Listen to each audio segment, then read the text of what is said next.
BC speculation and vacancy tax. Another tax? Don't we have enough of those already? It never seems to end, does it? In this video, I'm going to tell you what the BC speculation and vacancy tax is, where and to who it applies to, what's its purpose, and how can you declare your exemption. What's going on, guys? Alex Dunbar with the Dunbar Real Estate Group and RE/MAX Treeland Realty based out of the Surrey-Langley areas. If you're a current or past client of mine, I'm going to walk you through exactly how to declare your exemption. And if you have no interest whatsoever about what the BC speculation and vacancy tax is and why it's been implemented, you can scroll down and hit the timestamp to take you to the end that tells you how to declare your exemption. But if you do want to learn a little bit more, stick around till the end. If you're a past subscriber or you're new to the channel, I make weekly real estate videos just like this one, as well as community tours across the Lower Mainland. So if that's something you're interested in seeing more of, I suggest you subscribe to my channel and hit the bell so you're notified whenever I put out a new video. But getting right into it, what is the speculation and vacancy tax? Basically, it was a tax created to discourage those who own homes in BC from leaving them empty, specifically in the major urban centers. More than 99% of British Columbians are expected to be exempt from this tax, so it's not like it affects a large amount of people. But in order to get the exemption, it is something you need to declare on an annual basis. So what areas does it apply to? This consists of Metro Vancouver, Chilliwack, Abbotsford, Mission, Kelowna, West Kelowna, Greater Victoria area, and Nanaimo and Lantzville. So if you're located outside of these areas, you don't have to worry about it. So how much is this tax if in fact you aren't exempt? Since 2019, the speculation and vacancy tax rates have varied, and this is dependent on your residency and where you pay income taxes. So for foreign owners and satellite families, it's going to be 2% of your property's value, and for British Columbians and other Canadian citizens and permanent residents, it's 0.5%. This tax is based on your ownership as of December 31st of the previous year. So what's the purpose of this tax and why did they implement it? Well, everyone deserves an affordable place to call home, yet house prices and rent have skyrocketed out of reach for too many people.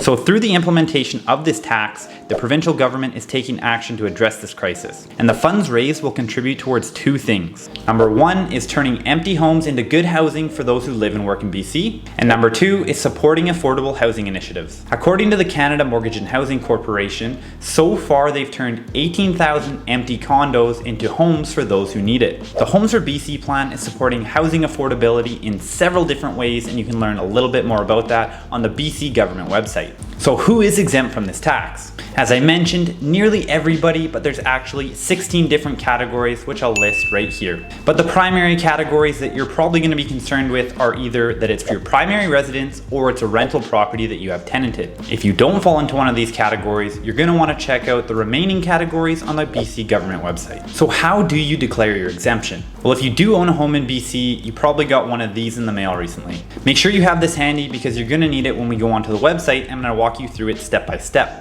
Now, you might be wondering, why do you have to declare this every single year? And the reason is that your circumstances may change from year to year. But just keep in mind that the deadline is March 31st. And if you end up missing it, well, you're going to be in for a little bit of a headache.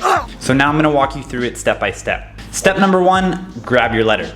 Next, you're going to want to go to gov.bc.ca/spectax. Once you're on the website, you're then going to want to hit the Declare Now button. And this is going to take you to the speculation and vacancy tax declaration. Step 4 is you're going to choose whether you want to start a new declaration or change an existing one. So if this is your first time going about this process, you're going to want to submit a new one. You're now going to enter in your declaration code and letter ID, which can be found on your letter. So I'll show you an example here of my own personal one with the numbers blacked out for obvious reasons, but this is where you can find those numbers. So once you've typed in those numbers, you're then going to want to go ahead and hit next.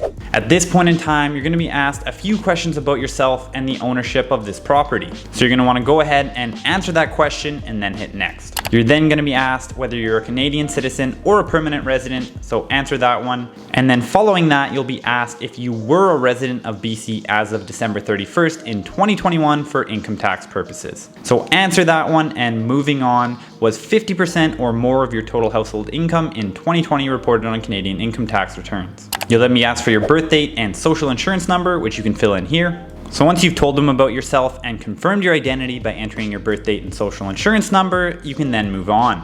Next, you're going to have to tell them about the property. Is it your principal residence or do you rent it out?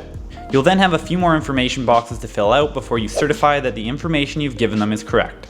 And there you have it, nice and easy, should only take you a couple of minutes, but you need to make sure that you do it. And if you do have questions about this, or need some help filling it out, or potentially need help in another language, I'll leave the phone number right down here which you can call. Additionally, if you don't fit into any of these categories for the exemption, some people are able to get a tax credit. Now that's not something that I'm going to explain in this video. However, if you'd like to explore your options, I will leave a link down in the description.